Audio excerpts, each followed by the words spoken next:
Barakatah Yahweh Shai, Barakatah Yahweh, Barakatah Yahweh, Barakatah Yahweh Shai. My sheep hear my voice, and I know them, and they follow me. And I give unto them eternal life, and they shall never perish, neither shall any man pluck them out of my hand. My Father which gave them me is greater than all, and no man is able to pluck them out of my Father's hand.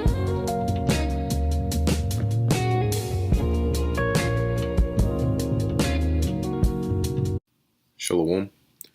First and foremost, I want to give all praises, honor, and glory to Yahweh, Bahashem, Yahushai, Bahashem, Rakah Kodash.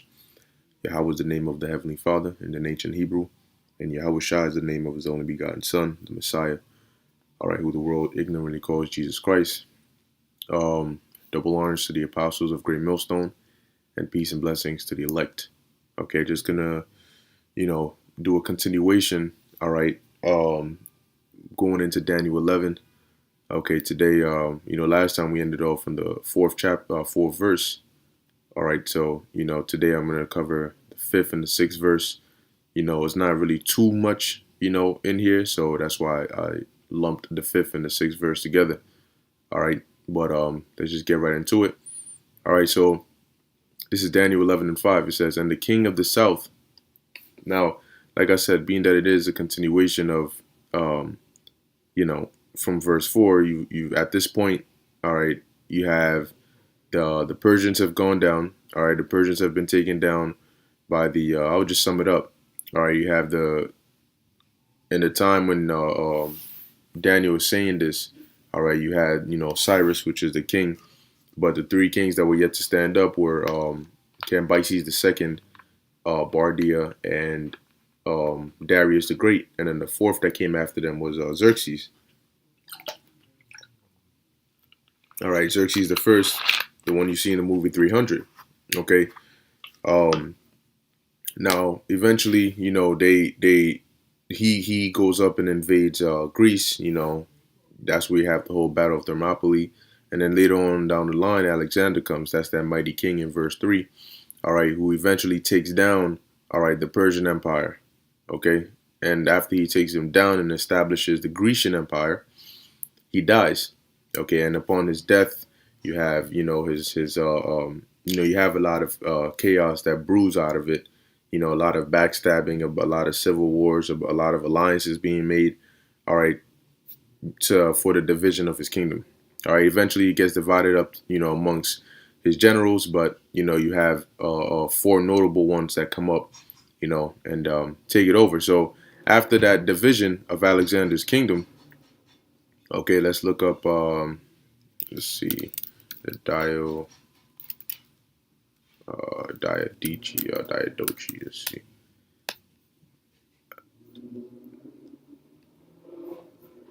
So when we pull this up here, all right, as you can see, this is a map of the Near East, okay, and you have, it tells you who has what over here. Okay, so now we're at the point where, Seleucus has this whole area, Ptolemy. Now, Ptolemy has Egypt, Cyrene, portions of Asia Minor, all right, Pamphylia, so on and so forth, Cilicia.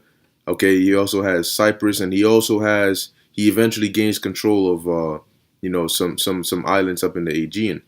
Okay, so Ptolemy would be the king of the south at this point in time. All right, starting with Ptolemy the First Soter. Okay, which the word or the name Soter means savior, and he got that by defending the island of Rhodes. Okay, so they gave him that name savior, and then the king of the north. All right, in the beginning was Seleucus, as I have here. Okay, Seleucus the First Nicator, which means victor. Okay, see, so as you can see over here. So now let's go Daniel 11:5. It says, "And the king of the south shall be strong." All right, and that was Ptolemy the First Soter. Okay, let's read a little bit about him. All right, it says here, Ptolemy the First Soter. Now, Ptolemy grew up, all right, with Alexander. Eventually he was in Alexander's army. I believe he became Alexander's bodyguard and so on and so forth. But after Alexander's death, he used his diplomacy and so on and so forth to really gain that portion all right, of Egypt, and then he expanded on it. All right.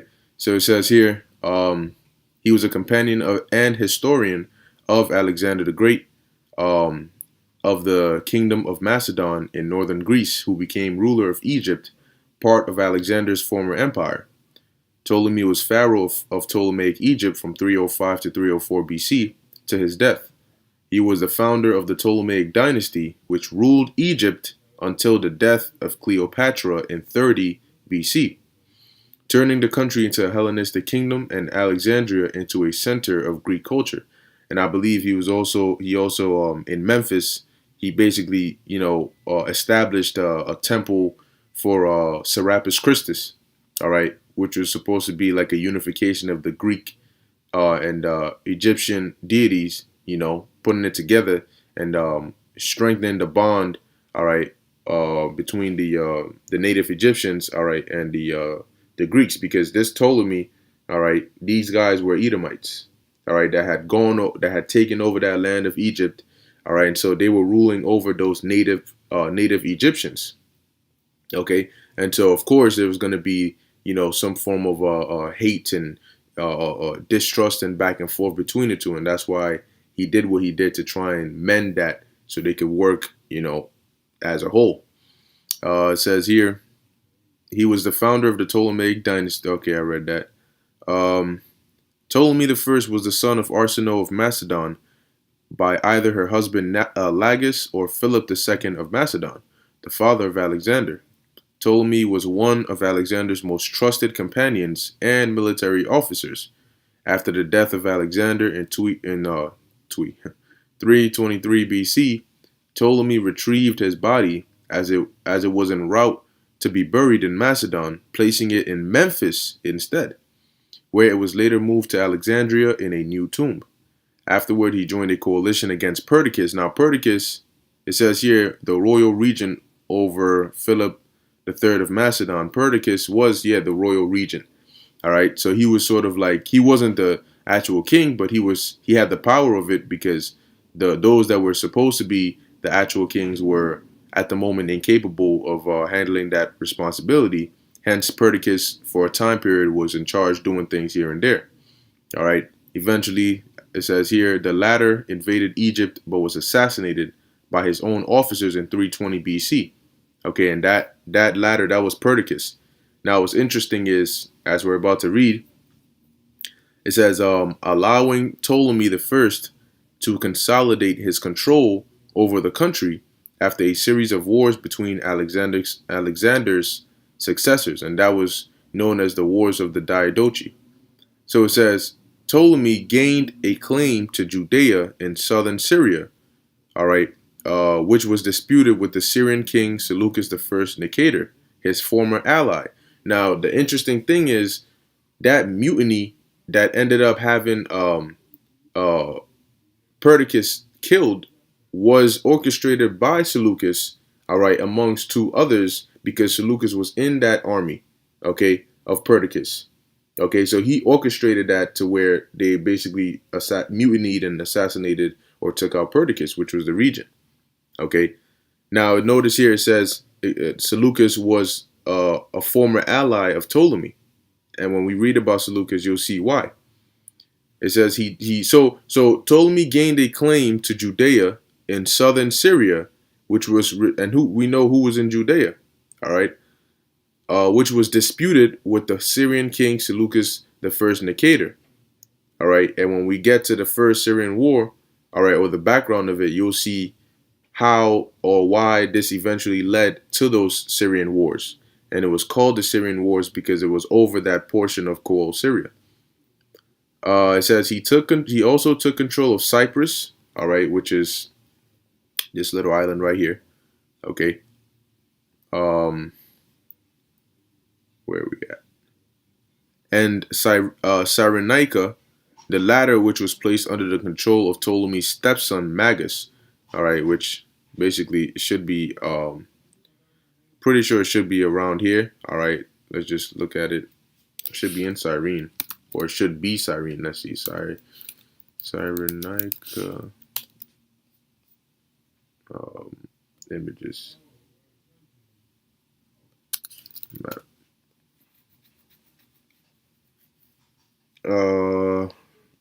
Let's see if we could get a clear one.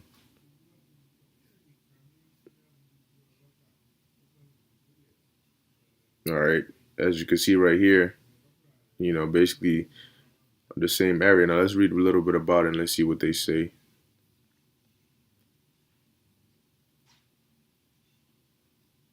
Okay, it says Cyrenaica is the eastern coastal region of Libya, also known as Pentapolis in antiquity. It formed part of the Roman province of Crete and Cyrenaica, later divided into Libya Pentapolis and Libya Sicca during the Islamic period. The area became known as Barca after the city of Barca. Sounds like Hannibal's last name, which he was around. He did live around that area. All right, so Cyrenaica, Cyrene, basically the same area or in the same region. Okay, so going back, it says Ptolemy the first. All right, this is just excess information that we don't really need. So we know a little bit about Ptolemy. All right, going back to Daniel 11 and 5, the king of the south shall be strong, and Ptolemy was strong. And now it says, and one of his princes, and he shall be strong above him, and have dominion, and his dominion shall be a great dominion. And that prince, when you go into the word prince, all right, it says here, that one of the definitions, you have prince, ruler, leader, chief, chieftain, but you also have captain, a general, commander, in when using it in the military sense. All right.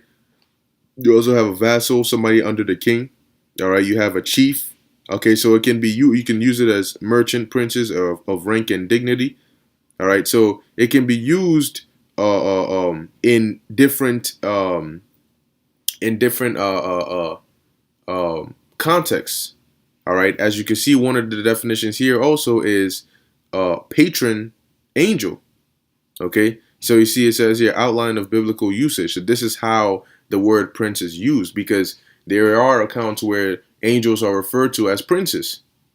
All right, let me see. I believe if my memory serves me right, Daniel 12 and 1. Exactly. Daniel 12 and 1. And at that time shall Michael stand up, the great prince. All right, the great prince, which standeth for the children of thy people. Okay, and then it goes on and tells you what he's going to do. Okay, so just to give you some understanding on the word prince, automatically we just think of somebody who's the son of a king, but it can be used in different ways as well.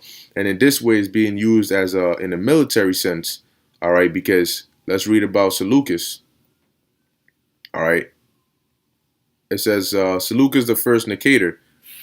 Seleucus the first Nicator, which means victor, or Seleucus the victor, was a Greek general and one of the Diadochi, the rival generals, relatives, and friends of Alexander the Great, who fought for control over his empire after his death. Having previously served as an infantry general under Alexander, he eventually assumed the title of Basileus, which is king, and established the Seleucid Empire over the bulk of the territory which Alexander had conquered in Asia. Now, if you notice, it says his dominion he shall have dominion, and his dominion shall be a great dominion.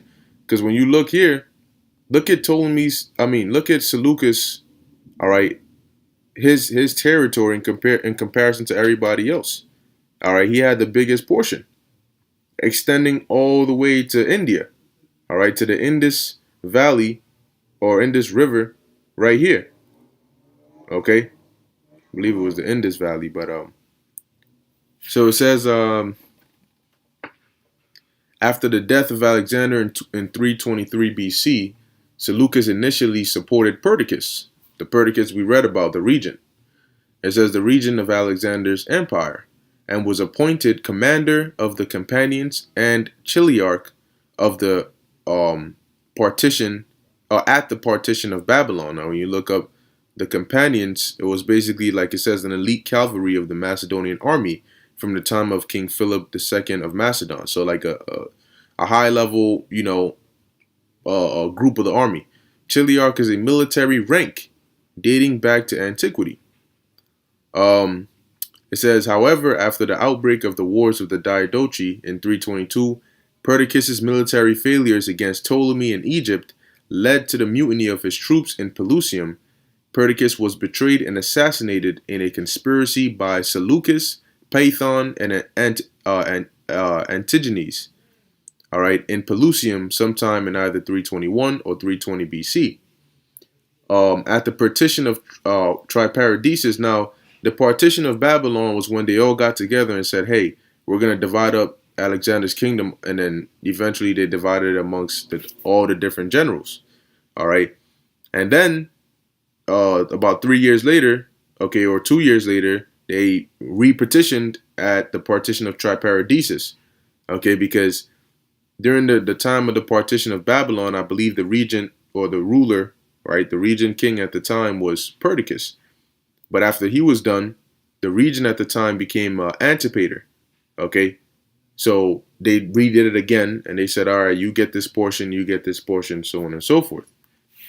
So it says, at the partition of Triparadisus in 321 BC, Seleucus was appointed satrap of Babylon.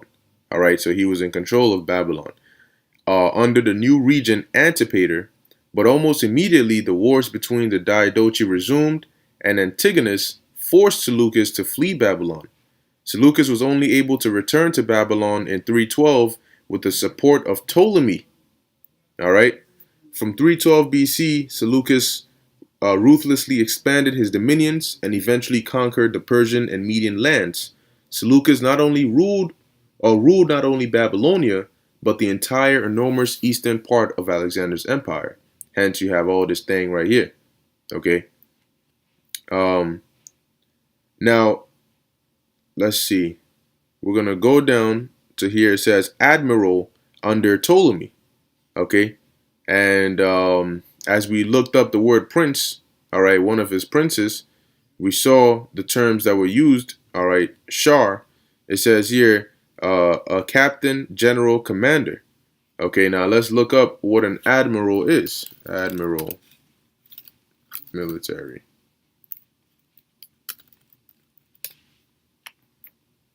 It says an admiral is the commander of a fleet in the Navy. Admiral is one of the highest ranks. The military is full of ranks such as captain, private, major, and corporal. Another is admiral, a ranking specific to the Navy. Okay, and so as we read, one of the definitions here was what? Captain, general, commander. Okay, and as we read here, admiral is the commander of a fleet, and Ptolemy did put Seleucus, all right, in command of one of his fleets. I want to see if I could just skim to that area. Let's see. Okay. It says, after arriving in Egypt, Seleucus sent his friends to Greece to inform his fellow Diadochi Cassander, ruler of Macedon and overlord of Greece, and Lysimachus, ruler of Thracia, about Antigonus. Antigonus was now the most powerful of the Diadochi, and the others would soon have to face him. Ptolemy, Lysimachus, and Cassander formed a coalition against Antigonus. The allies sent a proposition to Antigonus. Basically, long story short, he wasn't with it. They ended up going to war. You know, when you skim through all of this, they ended up going to war in, I believe, 301 or 302 BC, and they took him out. Now, I'm looking for the area where Ptolemy basically made or gave Seleucus some ships, all right, and had him go defend Rhodes. Okay, let's see. All right, it says here, Seleucus acted as an admiral to Ptolemy during the first phase of the war. Antigonus was besieging Tyre when Seleucus sailed past him and went on to threaten the coast of Syria and Asia Minor. Antigonus allied with Rhodes, the island had a strategic location, and its navy was capable of preventing the allies from combining their forces. And then you can read a lot more about it. Nonetheless, going back to the point, all right, now you know these two individuals. You had Ptolemy the First, all right, the king of the south, and then you had Seleucus the First Nicator, which Seleucus ended up dying. Seleucus the first ended up getting put to death by Ptolemy's son. Okay, because Ptolemy, when you look up here, let's look up his issue. If it'll show us his children, right? It says one of them was Ptolemy the second Philadelphus. Okay, but I believe another was Ptolemy. Yep, right here, Ptolemy the second Cyrannus. Okay, now Ptolemy Philadelphus, the one we know. All right, he was the younger brother. All right, Ptolemy Cyrannus was the older brother. But they, the way things turned out, things didn't go in the favor of the older brother. So the older brother, he dipped. He escaped out of there and he went over to, I believe he went to Macedon. All right, let me see. Let me confirm that. All right, he basically fled to Lysimachus in Thrace and Macedon. And then through some mischievous acts, he causes a court intrigue over there, and then allows Macedon to now get taken over by Seleucus. Okay, so Seleucus comes over, takes it over, and then he takes Ptolemy Cyrannus into his inner circle, and then eventually Cyrannus kills his ass. All right, and that's how Seleucus the first dies. Okay, but nonetheless, Daniel 11. See, here's where you need to understand, because as you're reading through the different verses, there's points where it jumps. It might skip through time.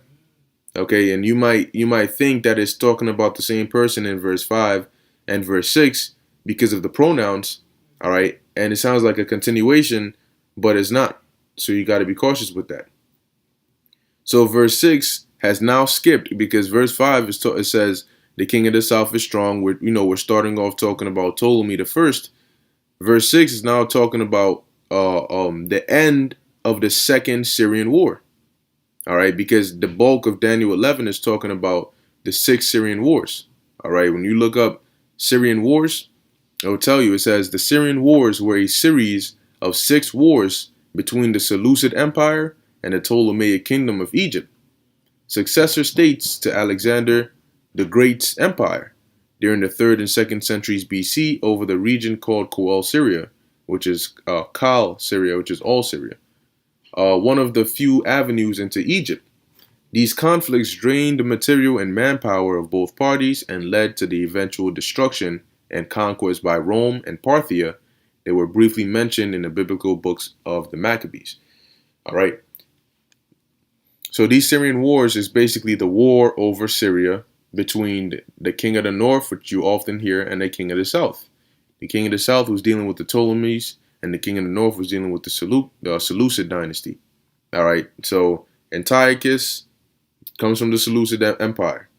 All right, so before we read Daniel 11 and 6, let's take a look at what this is right here. What is the Syrian wars? It says a little bit background. In the wars of the Diadochi following Alexander's death, which just means the wars of his generals or his successors, Coel Syria initially came under the rule of Antigonus Monophthalmus, which was also one of the generals, but he had the largest portion. And so we just read about how Ptolemy, Lysimachus, Cassander, and Seleucus basically had that coalition to take out Antigonus. And then, they split up the different portions among themselves. In 301 BC, Ptolemy the first Soter, who 4 years earlier had crowned himself king of Egypt, exploited events around the Battle of Ipsus. That's the Battle of Ipsus is where they defeated Antigonus, to take control of the region. The victors at Ipsus, however, had allocated Coel Syria to Ptolemy's former ally Seleucus I, Nicator, founder of the Seleucid Empire. Seleucus, who had been aided by Ptolemy during his ascent to power, did not take any military action to reclaim the region. Once both were dead, however, their successors became embroiled in war. All right, so this area, let me close this out. This land of Coel Syria originally was supposed to be allotted to, Seleucus. Ptolemy takes advantage of all the chaos that's going on and claims that joint for himself. Seleucus knows that that's not his, but, due to the history they had, they didn't want to go back and forth. But eventually their sons come and, that's when, things start getting heated. Okay. So when you see here, it says the first Syrian war, a decade into his rule, Ptolemy II faced Antiochus I. All right. Ptolemy II was a son of Ptolemy I, Soter, and his name was Philadelphus, which I believe is a lover of a sibling or lover of brother or so. Faced Antiochus I. Antiochus I, Theos, which means, Antiochus I, Soter, Salakia, all right, which also means savior, was the son of Seleucus. Okay, now what I will do is, let's see, Ptolemaic dynasty.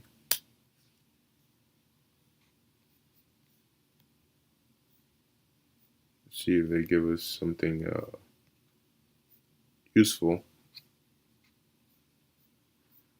I would love for them to put it in a list form, but they don't put it in a list form. So, okay, there we go. Let's see when we could utilize this.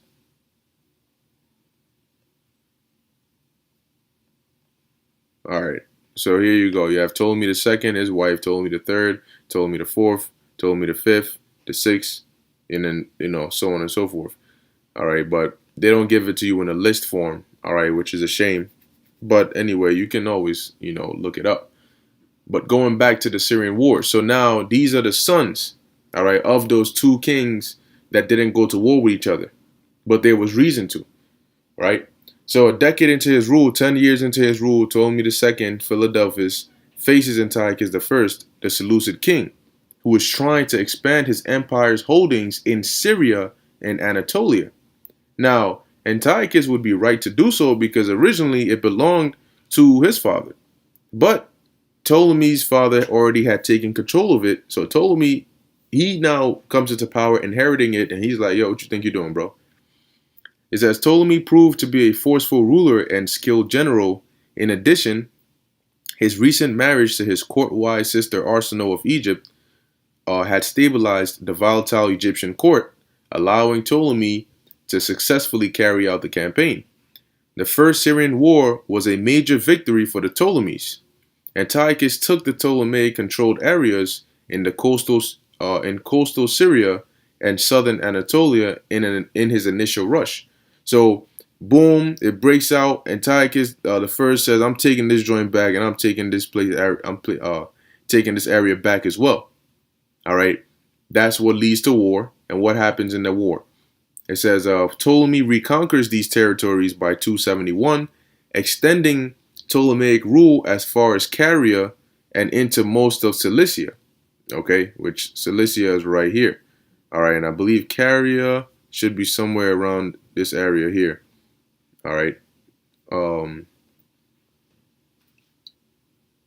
Western Anatolia. Yep. So it says, with Ptolemy's eye focused eastward, his half-brother Magus declared his province of Cyrenaica to be independent. It would remain independent until 250 BC, when it was reabsorbed into the Ptolemaic kingdom, but not before having triggered a sequence of Ptolemaic and Seleucid court intrigues, war, and ultimately leading to the marriage of Theos and Berenice. This is what it's talking about in the 6th verse. But I just want to give you a little bit of context before that. So from verse 5, we're dealing with Ptolemy I, Seleucus I, right? They've worked together before, so, they didn't really do anything. In between that time of verse 5 and verse 6, Ptolemy II comes, Antiochus I comes, they go to war, which is the First Syrian War. Ptolemy wins, okay? But that's not the end of it. You have the Second Syrian War, all right, which is about 9 years later. It says, 60, 70, 11 years later. Antiochus succeeded his father. Antiochus II succeeded his father in 261 BC, and thus began a new war for Syria. Now, I think a good way to do this is if I just pull up. Let's get a blank. All right, so here's what we're going to do. We're going to do, let's put the writing up, about 18. And we're going to do Ptolemy. All right, Ptolemies and Seleucid dynasty. All right, Ptolemaic dynasty. All right. So you have Ptolemaic dynasty. Who do we have?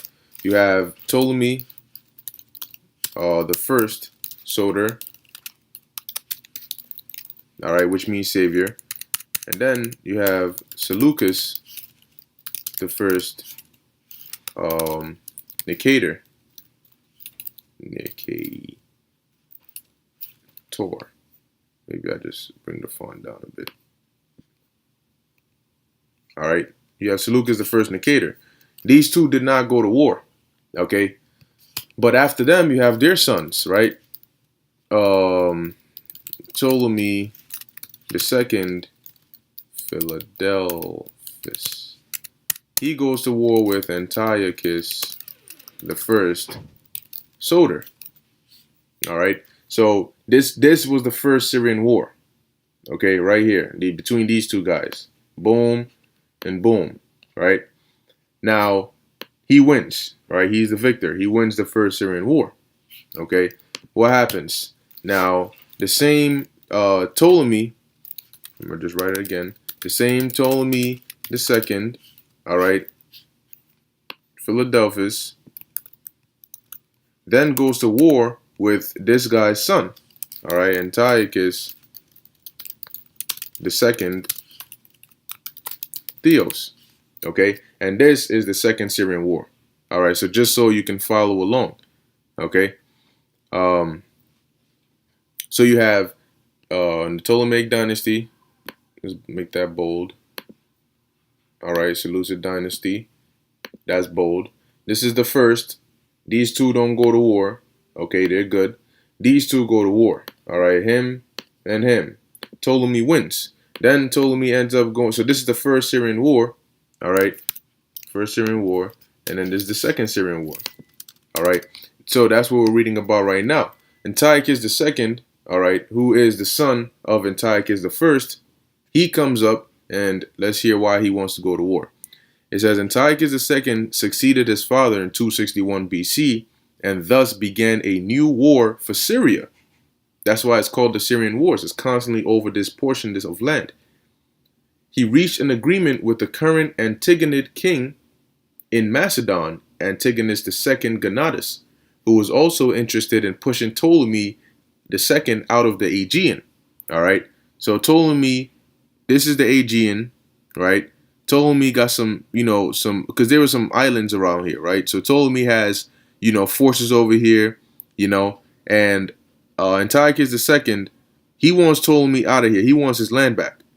He teams up with Antigonus II Gonatas, right? Okay, Gonatas, who's like, I want shit. That's good for me because I want Ptolemy out of here, so I'm going to help your ass.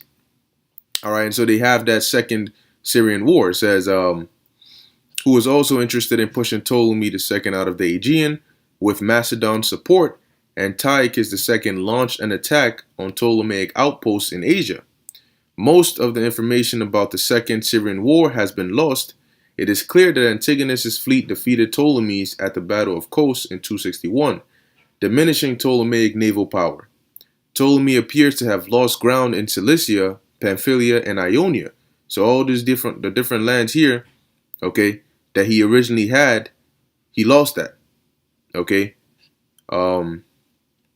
It says, while Antiochus regained Miletus and Ephesus, Macedon's involvement in the war ceased when Antigonus became preoccupied by the rebellion of Corinth and Chalcis in 253 BC, possibly instigated by Ptolemy, as well as an increase in enemy activity along Macedon's northern frontier. The war was concluded around 253 BC, and that's what brings us to Daniel 11:6. At the end of years, all right, they shall join themselves together. That was the conclusion of the Second Syrian War, all right, as we're about to read. The war was concluded around 253 BC with the marriage of Antiochus, and this is Antiochus II Theos, to Ptolemy's daughter, Ptolemy II Philadelphus. All right, like we have here. Okay, so these two make peace. He gives his daughter, Berenice, as we're about to read, Berenice Syra, which I believe means dowry bearer. Let's see. Yeah, her name was also called Phernophorus. All right, so dowry bearer. Antiochus repudiated his previous wife Laodice and turned over substantial domain to her. He died in Ephesus in 246 BC, poisoned by Laodice. According to some sources, Ptolemy II died the same year. So let's see. See what it says here with Antiochus. Right. So Antiochus II, this is what we're reading here, Daniel 11:6, right? And in the end of years, they shall join themselves together. This was the end of the Second Syrian War. They joined themselves together as a form of, ending that war. For the king's daughter of the south shall come to the king of the north to make an agreement. And it was an agreement through marriage. Okay, so you had Ptolemy II, that was the king of the south, and his daughter, Berenice Syra, came to the king of the north, which was Antiochus II Theos, to make an agreement through marriage. She was going to marry him. But she shall not retain the power of the arm, neither shall he stand, nor his arm, but she shall be given up, and they that brought her, and he that begat her, and he that strengthened her in these times. Now, what does this mean? When you read, as we're about to read, when she went up in there, eventually the agreement didn't really stand because we're about to read it. But Antiochus ends up, he has to divorce his first wife Laodice in order to marry Berenice, to make the agreement in the first place. Later on, he ends up going back to Laodice. He's like, oh, you stay here. He misses his old wife, so he goes back to Laodice, right? So it says, she shall not retain the power of the arm, right? That agreement that she was going to basically be the the wife. Her son is going to become king. That basically now is dying down. Neither shall he stand nor his arm, because he goes to Laodice, and what happens to him? She puts him to death. She poisons him. Okay, so now he's dead, and that he being Antiochus II Theos, but she shall be given up, because eventually what happened to her? Laodice ends up, or her conspirators end up killing Berenice. Okay, it says, and they that brought her, and he that begat her, her father also died. He wasn't killed by them, but he died. And he that strengthened her in these times. Okay, so now let's read the history of it, okay, of what actually happened. All right, and so we're going to read about Antiochus II because it gives us a little bit more about, what happens, through all this, right? So it says he inherited. All right, we're just going to skip through to the main part. Okay, in 253 BC, in the aftermath of the Second Syrian War, Daniel 11:6, Antiochus II made peace with Pharaoh Ptolemy II Philadelphus. He divorced Laodice and married Ptolemy II's daughter Berenice. All right, that's the first part. At the end of years, they shall join themselves together, for the king's daughter of the south shall come to the king of the north to make an agreement. All right, that's what we're reading about. Let me close this out. All right, so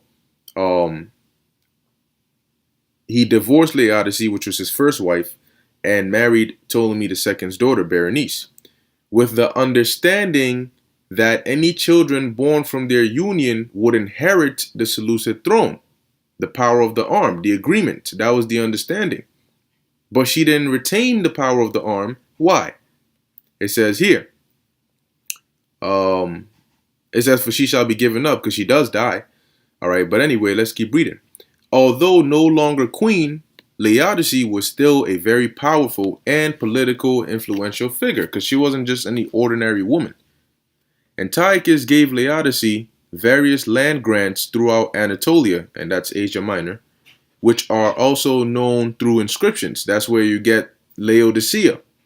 All right, Laodicea is named after Antiochus's wife, Laodice.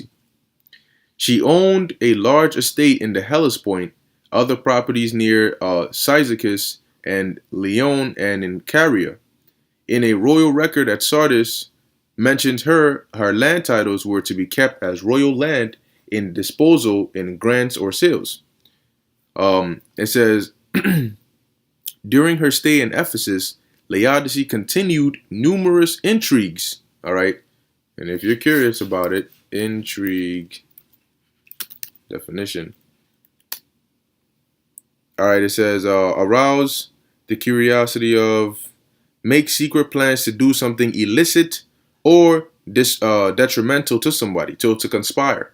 Okay, so if you have like a court intrigue, it's a conspiracy in the king's court, maybe to kill him or cause some form of commotion, right? So that's what she did. So it says here, she continued numerous intrigues to become queen again, because she's originally queen, but her husband is like, yo, I'm about to marry a new chick, so now you gotta fall back. You think she's just gonna sit there and take that? Hell no. This is basically like some Game of Thrones, for those who watched it, kind of scenario. So it says, by 246 BC, Antiochus had left Berenice and her infant son Antiochus. Okay? Don't get it confused. Antiochus is not a name, number one. Antiochus is like a title, So this here is talking about Antiochus II, Theos. All right? He left Berenice, the woman that he married in the agreement he made, and their infant son, whose name was also Antiochus. All right. And it says in Antioch, so that he could go live again with Laodice in Asia Minor. Once again, what? She shall come to the king of the north to make an agreement, what? Through marriage, and that her child will basically become the king, but she shall not retain the power of the arm because the agreement fails, because what? He leaves her. All right. Neither shall he stand nor his arm. And we're about to read about that. Because it says he leaves to go live again with Laodice, the first of Asia Minor. Laodice took the occasion to poison Antiochus, while her partisans at Antioch murdered Berenice and their infant son. Antiochus was buried in Bellevue Mausoleum. Okay, so there you have it. She shall not retain the power of the arm, neither shall he stand nor his arm. The agreement fails because Antiochus II leaves her to go back to his previous wife. When he does that, he ends up getting poisoned by his previous wife. She shall be given up because that same previous wife, Laodice, ends up having Berenice put to death. All right? And they that brought her, and he that begat her, because at this point, her father, Ptolemy Philadelphus, is now basically dead. Okay? And he that strengthened her in these times, and what happened to Berenice, not only did they put her to death, but they also killed her son, Antiochus. Okay? So, this is the ending of Daniel 11 and 6. Okay? This is talking about the ending of the Second Syrian War, the agreement that was made, but it ends up failing. And then all this does is it just throws them back into more turmoil, all right, of war. Okay, and I'm going to end it off here. Next time we'll go into verse 7, all right, which basically goes into the war that was sparked, all right, based upon Berenice's brother, that was that branch out of her roots, Ptolemy the third, all right, Ptolemy the third Euergetes. He basically comes up and he sees what goes on and he's upset, so he declares war. So it's known as the Third Syrian War, but it's also known as the Laodicean War. Okay, so as we can see here, just a quick recap. Let me erase this.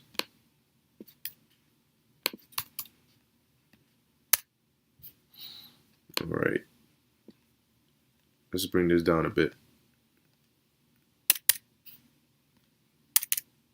Okay, so Ptolemy the first, let me just put it like this. Peace. There's peace between the two of them. All right. But when you come to their sons, you have the First Syrian War. All right. First Syrian War is between these two. Okay. And then you have the Second Syrian War, which is between Ptolemy II. So he fought in 2 of these wars. All right, Second Syrian War between him and this guy's son, his son, right? And that's Antiochus or Antiochus the second, Theos. Okay, and the ending of this war was where you have the what we just read in Daniel 11 and 6, and then the third war, which we're gonna get to. All right, Ptolemy the third, Euergetes, which is gonna be the third Syrian War, and that's between him and Seleucus the second. I believe it was Callinicus, but let's just confirm and make sure. Yes, it was. Let's see. Double L. All right. So that's what we're going to get into. And really, this is all just secular history. But what is it doing? It's showing you that what? Daniel, number one, Daniel was not alive during this time period, the 3rd and 2nd century BC. Daniel was not alive during this time. All right. And the time Daniel got the vision, he got this vision, Alexander wasn't even born. All right. Alexander wasn't even born yet, because this was during the first year of Darius the Mede. Okay. So this is after, right after Babylon falls around 539 BC. And we're dealing with events that are taking place around 270 something BC, 253 BC. I mean, so imagine how many hundreds of years that is. All right, but we're seeing these prophecies come to pass. So how do you explain that? Okay. Anyway, I'm gonna end it off there. Lord willing, this was edifying unto the elect. In closing, I want to give all praises, honor, and glory to Yahweh, Bahasham, Yahushai, Bahasham, Rakha Kodash. Until next time, Shalom.